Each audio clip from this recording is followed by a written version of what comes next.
¿Y si te dijera que en Japón una mujer pasó 15 años encerrada por sus propios padres en una habitación tan fría que su cuerpo terminó pesando lo mismo que un niño de 5 años? Hoy conocerás uno de los casos más perturbadores del Japón moderno.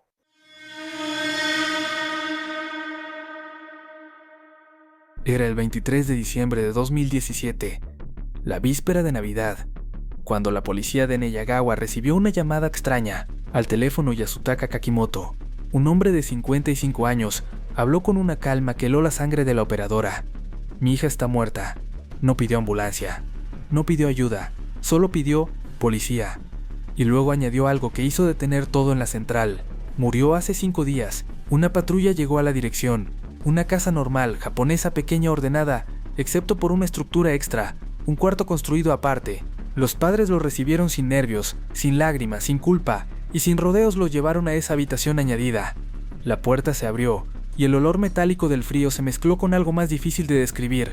La habitación medía 3 metros cuadrados, no tenía ventanas, ni calefacción, solo una cama, un tubo del que salía agua, y una puerta que solo abría desde afuera.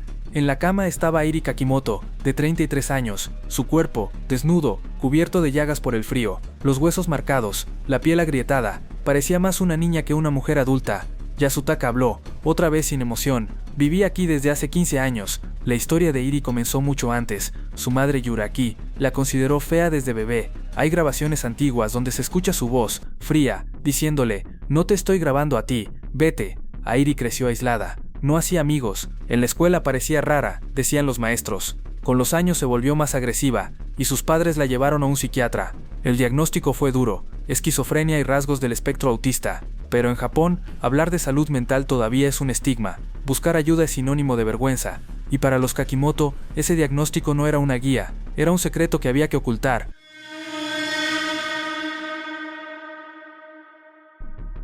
A los 17 años de Airi, su comportamiento cambió.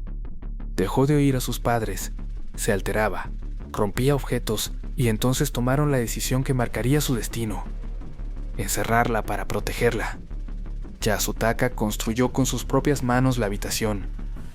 Paredes sin aislamiento, sin calefacción, sin luz natural, sin baño, solo un balde, un tubo con agua fría, una cama vieja y una rendija por donde le pasaban comida. Según ellos, era para evitar que lastimara a alguien, o que alguien la viera, o que la sociedad lo señalara, pero en realidad lo que hicieron fue borrarla del mundo.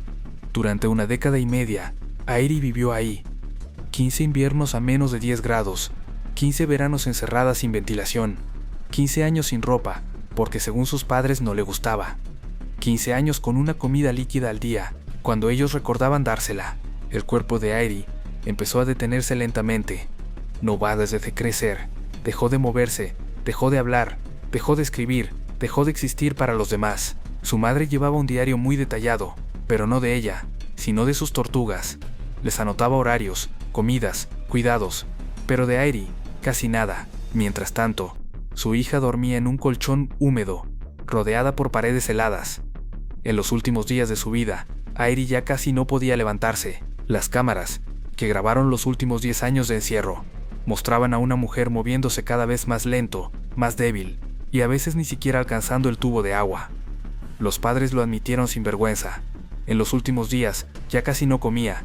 Pensamos que se estaba recuperando, pero la verdad era otra. El cuerpo de Airi pesaba 19 kilos cuando murió. Su temperatura corporal había caído tanto que entró en hipotermia severa, y cuando eso pasa, el cerebro se confunde, sientes calor y te quitas la ropa. Por eso Airi murió desnuda, creyendo que ardía, cuando en realidad se estaba apagando.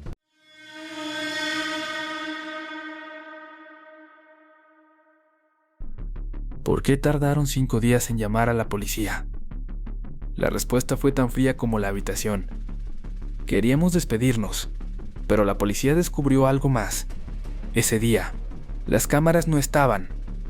Los videos habían sido borrados. La habitación había sido limpiada.